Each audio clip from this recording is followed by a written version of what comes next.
Okay, so we want to solve this quadratic inequality here. Okay, so the first thing we do, as always, is we look at the critical point. Okay, this is when the quadratic is equal to 0. Okay, so where the curve crosses the x-axis. Okay, so we find those points then by solving this.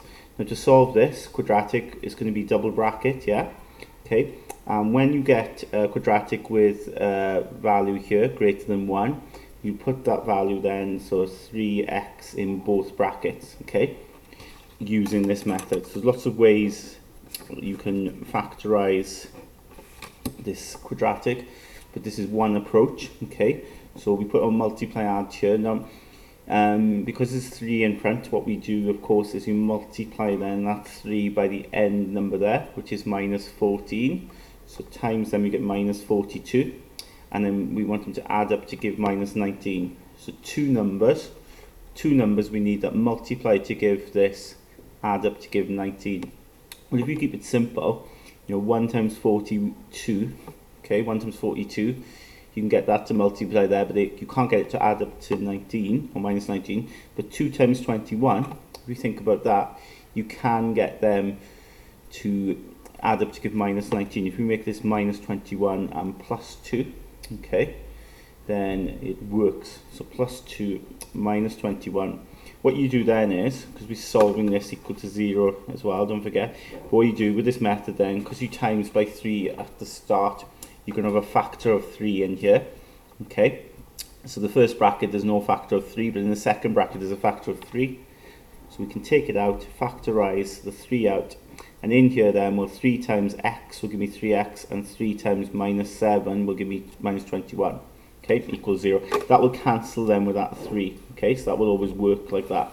And you've got your two brackets then, okay, so multiplied together equals to 0. So either the first bracket is 0, or the second bracket is 0. So if the first bracket is 0, you get 3x plus 2 is 0, yeah, so take the 2 over, becomes minus 2. And x will be minus 2/3. You take the 3 over and divide, yeah? Or in this case then x is 7, okay? So you've got your critical points there.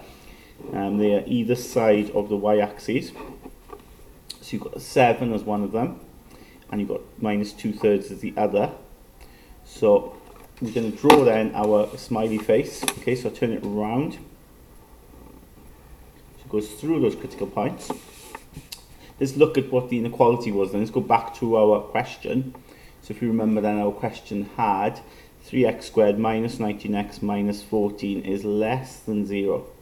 Okay, so when it's less than 0, it's where the curve is negative. So it's down here, isn't it? And it's also down there. Now this time, there's just one region where it's negative, okay? It's not two separate regions like we had before, okay, when it was positive. Those two regions, now we've got one region combined. In order to do that, what you do is you start off with the largest value, and we say, look, 7 there, so that means x has got to be less than 7. Yeah, we're in agreement there. X is going to be less than 7, so that it's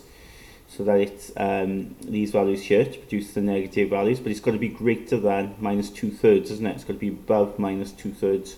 So what I do then is I copy that inequality here and put minus 2/3 there, and you've got your final answer.